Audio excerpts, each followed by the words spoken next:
Thanksgiving has always been a weird time for me. I'm Jason, 29, and if you asked me a decade ago, I would have said I was close with my family. I mean, I was the kid who stayed behind when my mom passed, so I could help take care of everything. Paperwork, funeral arrangements, even my younger sister, Melissa, who was still in high school at the time. My dad wasn't exactly emotionally present, and after mom passed, it was like someone flipped a switch in him. He got colder. Not abusive or anything like that, just indifferent. Like he was going through the motions until he could clock out. Still, I stayed. I paused college for a year and took on 2 part-time jobs to keep us afloat while he grieved. I thought it would bring us closer, maybe give us a sense of unity. But over time, it became clear I was more of a placeholder than a person in that house. Fast forward to now. I live in another state, decent job, quiet apartment. I keep to myself, but I send money home every month. I cover part of the mortgage because, well, Dad's not great with money and Melissa's in med school. No one really asked me to. Dad kind of just expected it. One month, I noticed the mortgage was 2 weeks late and called him. He said, "Yeah, I figured you'd get around to it." No thanks, no apology. That's when the first crack formed, I think. Still, I told myself, it's family. You don't just walk away. But something about this Thanksgiving felt different. It was the first time I wasn't invited. Usually I got a text, a phone call, some kind of passive hope to see you there from Melissa or my stepmom. Karen, yes, that's her real name. But this year? Nothing. Silence. I figured maybe they assumed I was coming anyway, so I bought my ticket and packed a small bag. I even got Karen one of those expensive candles she always fawns over, the kind I can't afford without cringing at the price tag. I wanted to believe that if I showed up, everything would be okay. That maybe they'd missed me, even if they didn't say it. The flight landed early Thanksgiving morning. I didn't bother with an Uber. I rented a car so I wouldn't be a burden. I remember pulling into the driveway and seeing all the cars lined up already. Cousins, aunts, people I hadn't seen in years. The house looked warm, windows glowing, smells of turkey and spices leaking through the cracks. For a second, standing on that porch, I felt nostalgic. Like maybe I'd been wrong. Maybe it was just a miscommunication. Then the door opened. My dad stood there, holding the knob like he didn't know what to do with it. He was dressed nice, freshly shaved, sweater over collared shirt.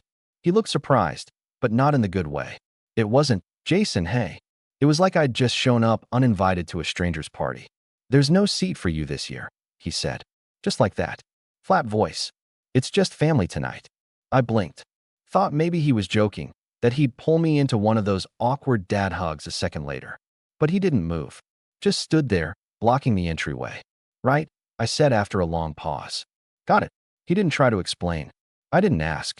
I turned around, walked back to the car, and drove away. I don't remember where I went first, maybe a gas station or a quiet parking lot. I know I sat there for a while, staring at the dashboard. I wasn't even angry at first. Just numb. The kind of numb that makes your ears ring and your chest feel like a vacuum. Then my phone buzzed. It was a text from Melissa. "Don't take it personally. You always make things weird." That was when something inside me snapped, not in a rage kind of way, but like a heavy beam finally collapsing after years of quiet strain. I stared at her message, reread it 3 or 4 times, then opened the banking app on my phone. I had been sending $1,200 a month for over 2 years. That month's mortgage was due on the 25th, tomorrow, but it hadn't been processed yet. I'd scheduled the payment early while I was booking flights. I could still reverse it.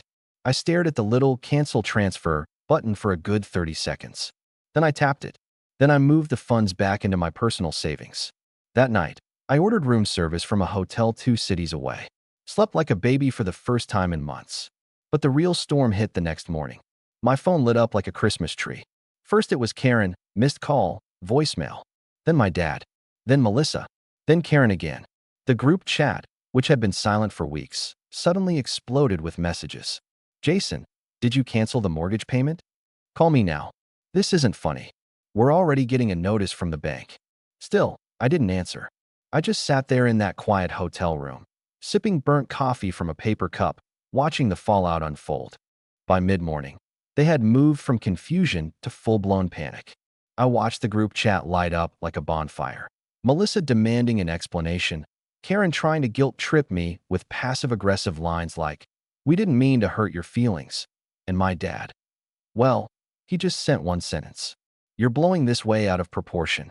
That one got to me more than I expected. Not the cruelty of it, but the complete lack of accountability. I'd been dismissed at the door of my own childhood home, told to my face that I wasn't family. And now I was the one being unreasonable? I didn't respond. Not because I didn't have a million things I wanted to say, but because I knew anything I said would be twisted. That's how it always went.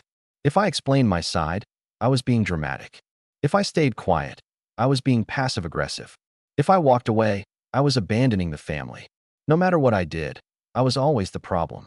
So instead of answering, I forwarded the mortgage account details to their shared email, the same one I used to set up automatic payments 2 years ago.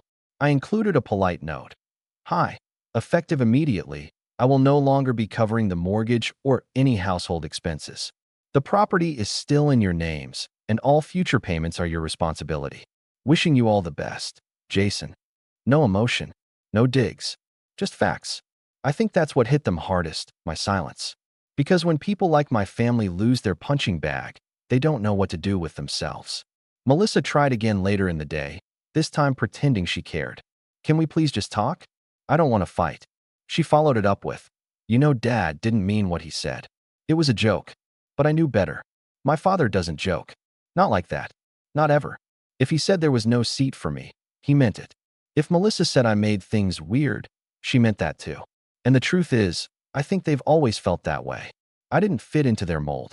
I was quieter, more observant. I didn't laugh at their mean-spirited jokes or play along with their traditions that always revolved around drinking too much and rehashing the same stories about how great they all were. I used to think I was the odd one out. Now, I think I was just the only one who grew up. That evening, I turned off my phone and went for a walk through a little park near the hotel. Leaves were everywhere. Orange, red, brittle. Kids running, couples laughing. For a moment, I let myself feel it. The grief. The relief. The weight of everything I'd been carrying for years. It was weirdly peaceful, like I had finally set something down that was never mine to carry in the first place. But the peace didn't last long. The next day, I got a call from the bank. Apparently, with the payment reversed and no backup funds from my dad, the mortgage had officially entered default status. They hadn't missed just one payment either. My dad had apparently been relying on me so much that he hadn't put anything toward the house in over 3 months. He figured I had it covered. When the bank rep asked if I wanted to resume payments or refinance under my own name, I laughed, actually laughed, and politely declined. I knew what was coming next. Sure enough, within 2 days, Karen sent me a long email. It started off kind. Jason, I hope you're doing okay. I've been thinking a lot about what happened. Your father feels terrible. Then came the pivot. We're in a difficult position right now. The house is at risk, and it would really mean a lot if you could just cover this next payment while we figure things out. I didn't reply. Melissa texted again, this time angrier. So you're really just going to let the house go under? Are you serious right now? You're being petty. That one nearly made me respond. But I stopped myself. Instead, I screenshotted the message. Saved it in a little folder I'd started called Closure. Not out of spite, just as a reminder. A reminder of how they saw me. Not as a brother. Not as a son. Just as a line item on their balance sheet. By the end of that week, the group chat had gone quiet. Like a fire that finally ran out of fuel. But then came the voicemail. One I wasn't expecting. It was from my uncle. My mom's brother. I hadn't spoken to him in years. Not since her funeral. But his voice was calm, almost sad. Hey, Jason. I just heard about what happened. I don't know what they said to you, and I don't want to get involved in all that. But I want you to know, your mom would have been proud of you. Not just for helping out all these years, but for finally standing up for yourself. You didn't deserve how they treated you. If you ever want to talk, I'm here. I sat with that message for a long time. And that's when I made my decision. I wasn't just stepping back from them. I was stepping away for good. But just when I thought the worst of it was over, when I started to feel the edges of freedom for the first time in years, Melissa did something I didn't see coming. Something that dragged the entire mess into the public eye. And that was the moment everything changed. I found out through a friend from high school. She messaged me out of nowhere. Hey, weird question. Is everything okay with your family? Melissa's post seemed a lot. Confused, I opened Facebook. I hadn't used it in months, but I still had an account. Sure enough, right there on Melissa's profile was a long, dramatic post. The kind people write when they want sympathy but don't want to name names. It started off innocently enough. This year has been one of the hardest of my life. Watching my parents struggle, watching our childhood home fall into danger, and feeling helpless as someone we trusted turned their back on us. It's heartbreaking. Then it got worse. Sometimes people change. They forget where they came from. They become cold. They use money as a weapon. We've done everything we could to hold this family together, but some people just love tearing things down. She included a picture of the house, a throwback photo from some Christmas years ago. My mom was in it. So was I? I was maybe 17, holding Melissa's gift with a goofy grin on my face. Back when we still smiled for real. The comments? Brutal. Who would do that to their own family? Some people only care about money. You're better off without that kind of toxic energy. One person even wrote, cut them out. You don't need that negativity in your life. The irony hit like a brick. I didn't comment. I didn't defend myself. But I read every word. Every single word. And then something in me clicked. Not like before, not just a snap of frustration. This was different. It was clarity. Because up until that point, I still held on to this faint hope that maybe, just maybe, they didn't understand what they'd done. That maybe there was some miscommunication, some emotional blind spot. But no, they understood. They just didn't care. They were rewriting the story, and they were painting me as the villain. I wish I could say I cried, or that I threw my phone in a dramatic rage, but no. I just sat there, phone in hand, staring at the photo. My mom. Me. Melissa. Back when things were still simple. I didn't recognize that version of us anymore. Later that evening, I got a message from a cousin I hadn't heard from in years. Tim. The only one who never really fit into the family mold either. He messaged me privately. Hey man, I saw Melissa's post. I knew it was BS. Don't let it get to you. You did more for them than anyone else ever has. Then, almost like an afterthought, you still paying for their utilities? I stared at the message. Utilities. That's right. Electricity, water, internet. When mom got sick, I set up a bunch of those bills under my name. They were never changed. I'd completely forgotten. The monthly charges were so small compared to the mortgage, they barely registered. Auto-paid. Out of sight, out of mind. Until now. I opened the utility app. All the accounts were still active. Still billed to me. Still under my name. I checked the most recent invoice. The power bill alone was through the roof. Apparently someone had installed a hot tub. A hot tub. I stared at the screen, heart calm, fingers still. Then I clicked cancel service. One by one. Electric, gas, water, internet. And with every confirmation, I felt something inside me unclench. Not vengeance. Not anger. Just release. And here's the thing. I still didn't say a word to them. I didn't respond to Melissa's smear campaign. I didn't call my dad to warn him. I didn't even bother replying when Karen texted me the next morning saying the Wi-Fi was down and could I please look into it. Instead, I booked a weekend getaway. Cabin in the woods. No cell service. Just me, a stack of books, and a fireplace. When I came back, my phone was an explosion of notifications. Voicemails. Missed calls. Emails from the utility company. We've attempted to contact you regarding account closures. And finally, a text from my dad. No greeting. Just, what is going on? And right as I was considering whether I'd even reply, a screenshot came in from a different number. Someone had forwarded me Melissa's new Facebook post. And this one took it nuclear. Melissa's second post was less cryptic and far more desperate. Gone was the polished victim tone. This time, it was raw and impulsive, likely written in a fit of rage. I've kept quiet for too long.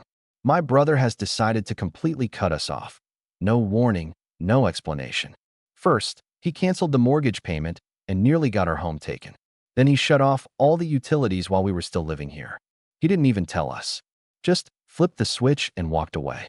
I don't know what kind of person does that to their own family, especially after everything we've done for him.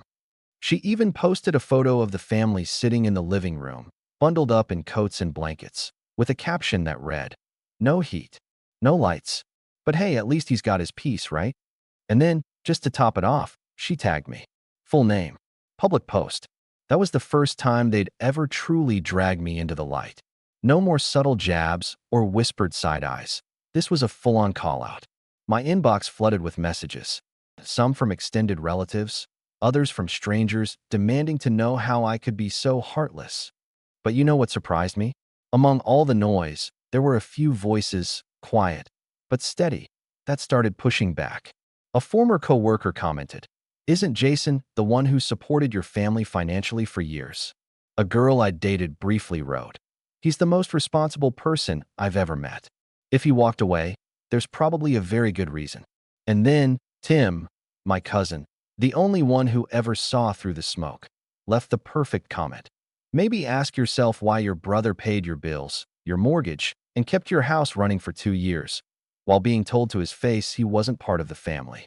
You don't get to throw someone away and still expect their loyalty." That comment alone got dozens of likes. More than Melissa's post. She deleted the whole thing less than an hour later. But the damage had already been done, to her image, sure, but more importantly, to their illusion. That carefully curated narrative they'd spent years building. The perfect family, the loyal daughter, the selfless father. It was cracking. And for the first time, other people were seeing the fractures I'd lived with for most of my adult life. A few days later, I got a call from the bank again. This time, not about the mortgage, that ship had already sailed, but about the utilities.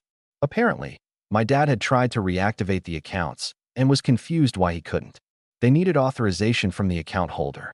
When they told him that was me, he apparently lost it.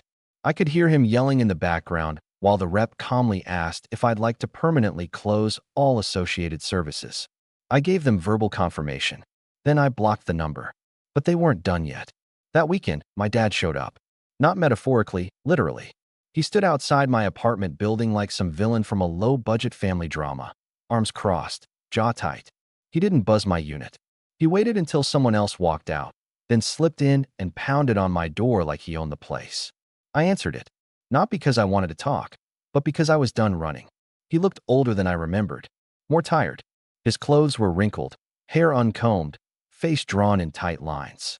"Really?" he said, not even saying hello. "You're just going to let the family fall apart?" I stared at him for a long moment. "You mean the same family that told me I didn't have a seat at the table? That I make things weird?" "That family."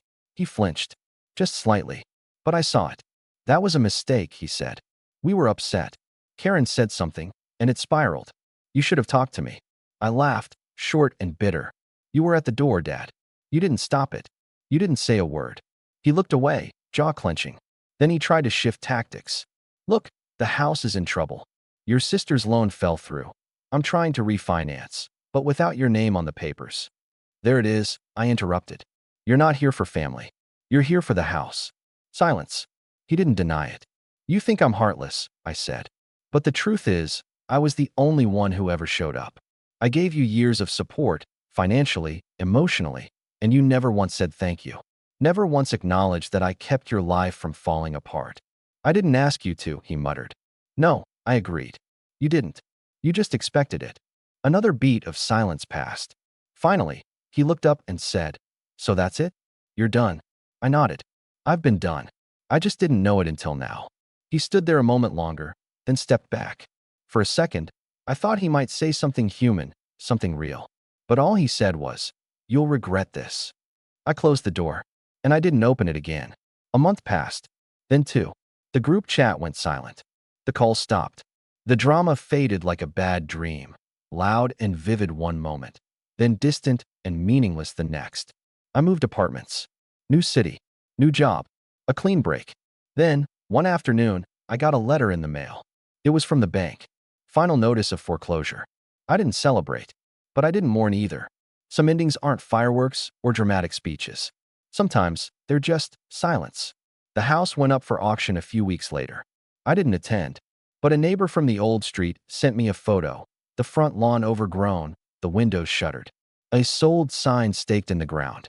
It looked nothing like home. And maybe that was the point. Because when I finally let go of the place I thought I was supposed to belong, I found peace in places I never expected, in morning coffee that didn't come with guilt, in nights without anxious phone calls, in weekends that were finally mine. And as for my family, they still tell people I abandoned them. But that's okay, because now, for the first time in my life, I don't need to explain myself to anyone. I'm finally free.